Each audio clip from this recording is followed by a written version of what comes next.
what's up? It's me, Sheree, and I wanted to share with you guys something that the Lord put on my heart as I am studying the Old Testament.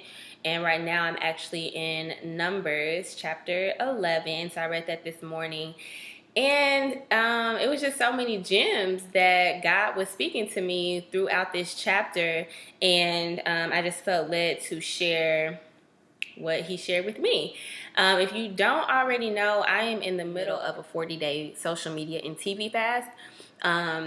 If you're watching this, those 40 days have passed, but I'm recording this during that time. This morning, I was reading Numbers 11. I've been making my way through the Old Testament from Genesis, and that's been going on for like a couple years. I'm not even gonna lie. Just some background where this text picks up at.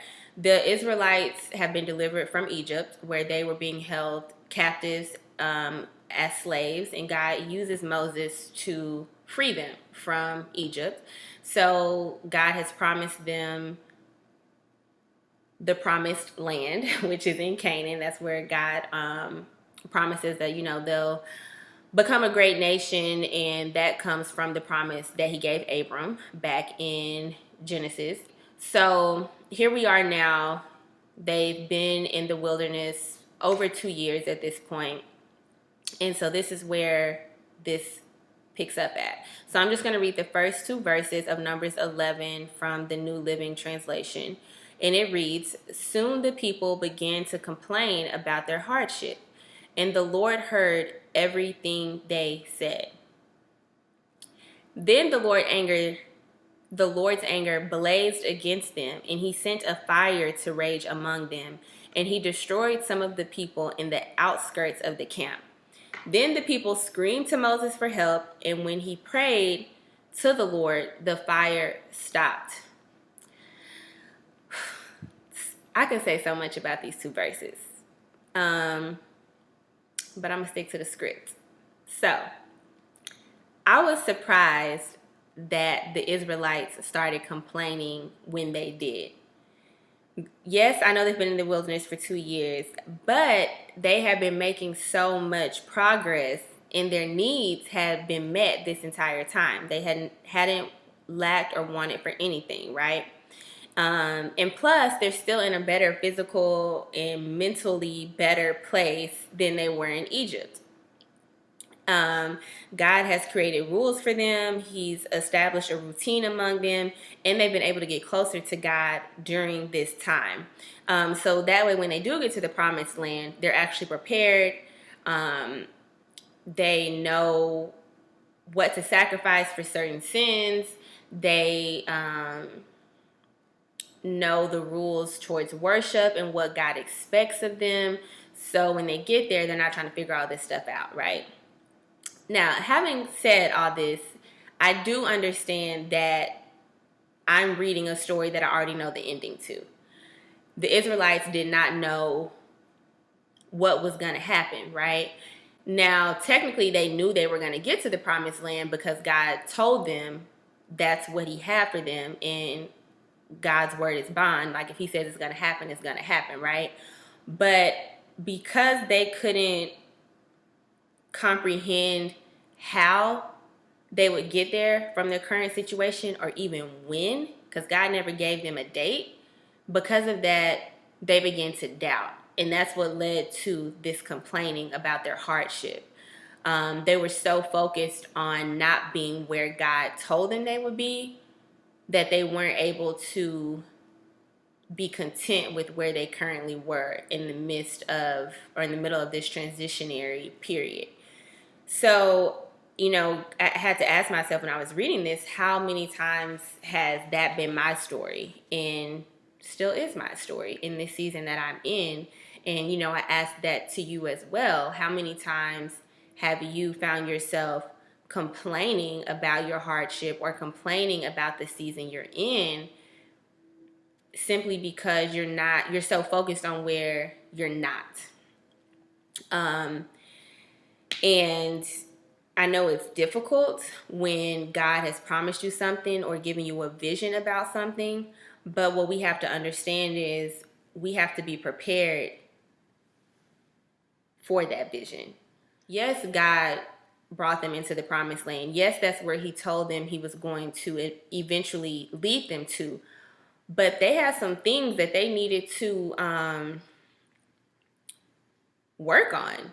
They needed to be prepared for the promised land. And a lot of times we forget that there's preparation that has to take place before our next season in life.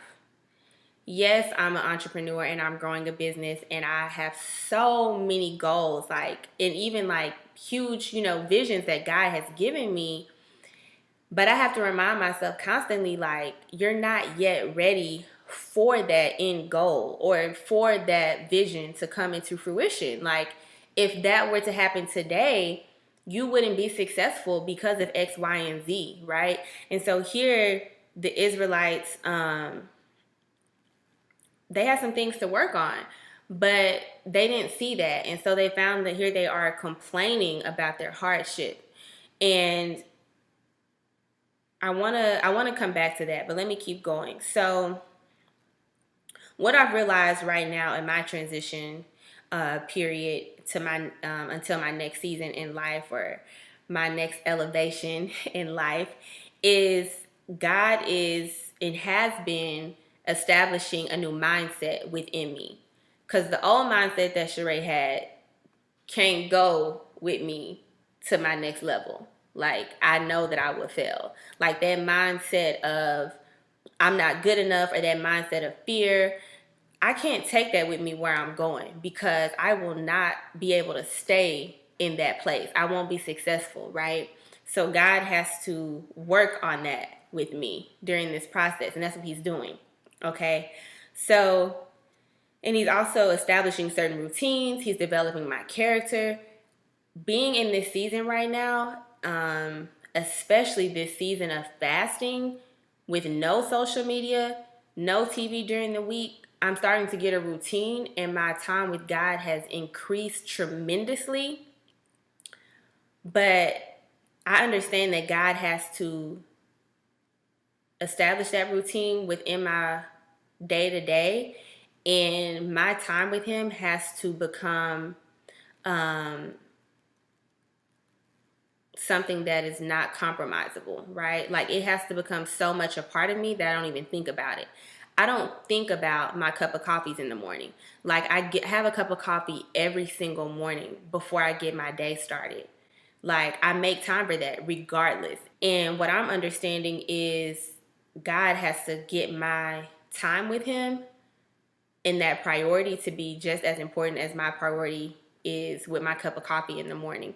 So when I get to that level of being a budding and successful entrepreneur and I'm booking media gigs and I'm flying all over the country and out of the country and speaking and doing all these different things that God has shown me, my time with Him is going to already be so ingrained in me and something that I've established that it's going to be a lot harder for me to break out of that when all these outside factors come into play.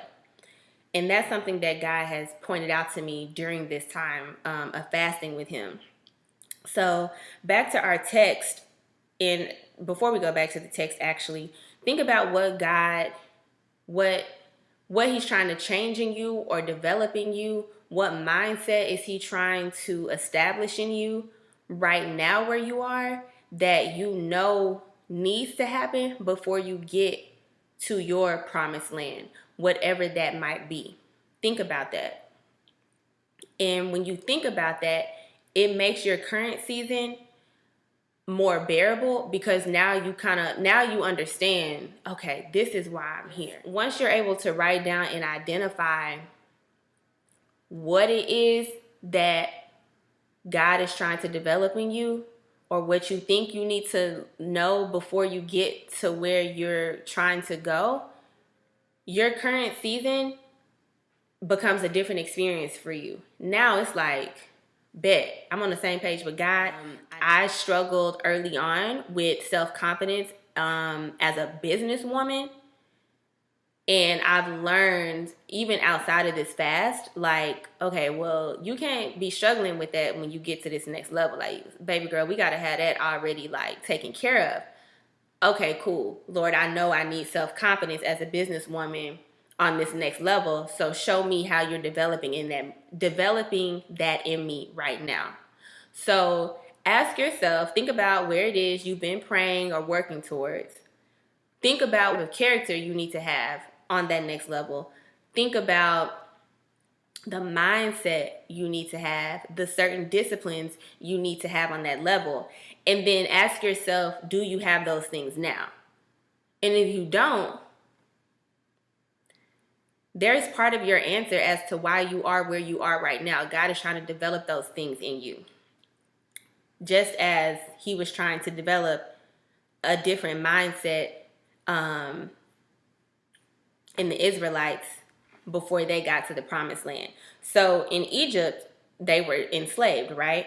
So they couldn't enter the promised land with an Egypt mindset, okay? They couldn't have a mindset of inferiority, fear, lack, desperation. They couldn't go into the promised land with that because they would just easily be enslaved again by the people that they defeat in the promised land, right? They could have easily fell into idol worship because they're so used to following and being a follower as a slave in Egypt that when they get to Canaan or, these different cities they're going to, whatever the people there were doing, they would just easily start doing what they were doing, right? They couldn't, so God had to change their mindset. He had to develop their character. They had to have a mindset of obedience, right? They had to have a practice of obedience, of discipline, a mindset of plenty, of resilience. They had to learn patience. And that's what God was trying to do for them during this time. And they also had to know they were loved and cherished by God. Like they had to understand that. And so during this time leading up to this chapter, that's all God is trying to do for them, right? But again, they're so focused on where they haven't arrived to yet. They can't see what's happening, what God is trying to make happen with where they are. So how is God using your current circumstance right now to change your mindset and your character to reflect a kingdom mindset or to reflect the mindset and character and disciplines you'll need for the next level that you're trying to get to? Focus on what you can glean from your current situation and don't focus so much on where you're not yet at. And this is a message for myself. Like this is what God spoke to me and I'm just sharing it with you. So I'm not saying this in a preachy way, like you need to do X, Y, and Z. It's more like we need to do X, Y, and Z. So we can learn what we need to learn and be ready for that next season that God has for us, whatever that may be. And I also want to talk about complaining. But the next video I post is going to go into and talk about their complaining, because I do not believe that complaining about a situation is what really angers God.